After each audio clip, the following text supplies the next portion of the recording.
Welcome back here to the PM Show, weekend edition on CRN Digital Talk Radio.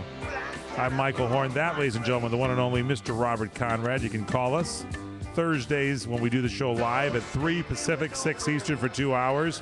800-336-2225, 800-336-2225.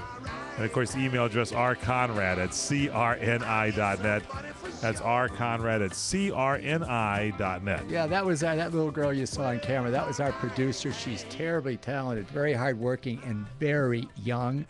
And she's mean. She has a mean streak, too. Well, you know, women do have mean streaks sometimes, but Courtney is doing a good job producing the show. And we might add that Bob's talking about the camera. You can watch the show when it's being done live on Thursdays at 3 Pacific time on our website and look at the camera shots. Or if you're listening to it right now, go to the website, crntalk.com. Click on YouTube, and we got video from the show. You can check it out.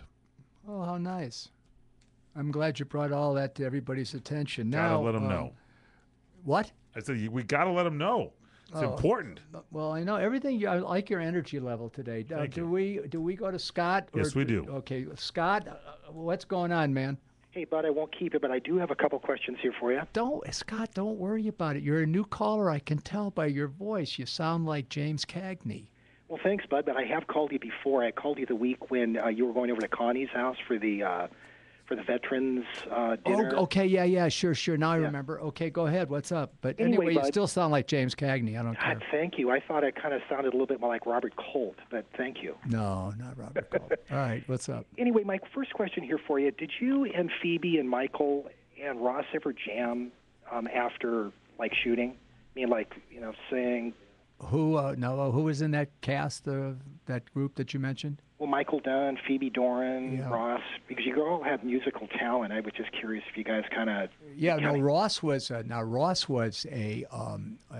his music was classical, and he would go on the weekends wherever it was playing locally. I mean, he would literally go to the theater, to the opera, or whatever, and Phoebe and Michael were pop singers. And I opened a restaurant in Miami Beach, 1500 Bay Road, and the opening act for the opening night was Michael Dunn. And he was there singing, and I was in the audience, and he called me up to sing a song with him. And I remember how excited I was to be able to be where my mother lived in Florida, and my sisters, and to be in the company of two great entertainers. And to have a club, which I had for a few moments. I had that, and then I had the one up in Lauderdale, and then I had the one up in Bear Valley. So no, never with Ross, but many times with Mike. Well, I sure would have liked to have had, or at least been able to get a hold of some recordings of that, because boy, what a magical time! God, especially when you guys went into Technicolor on the show, and well, we had a ball, and it was great. And aside from the artistic part of our relationship, we played football every Saturday, and we played for an entire season and won every game.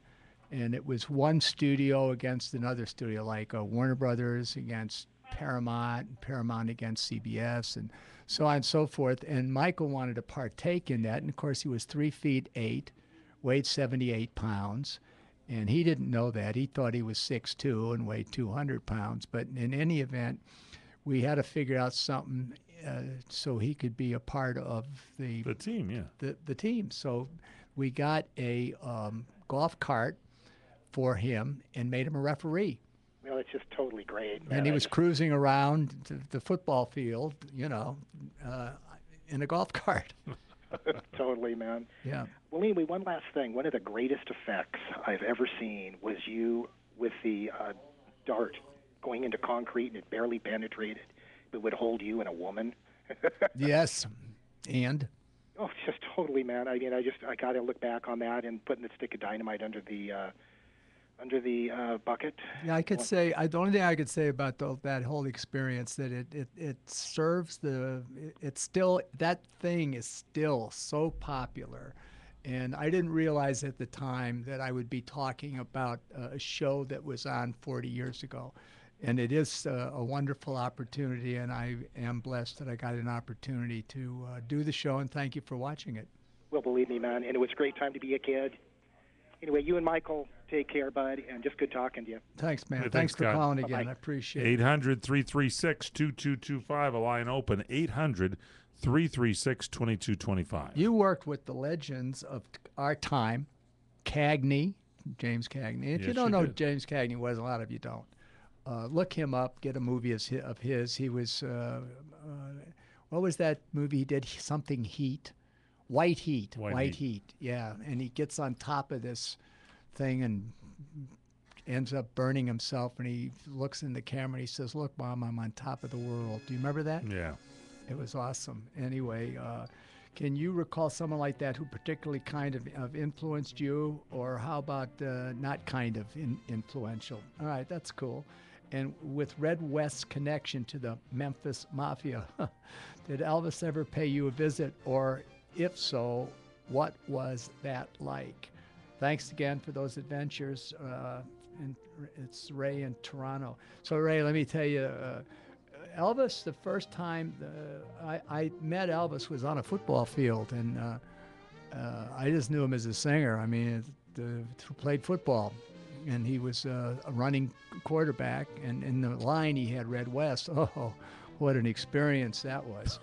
Oh, and I was a linebacker in real life, and that was a real test of my courage, because I almost wanted to walk off. I'll tell you about it when we come back.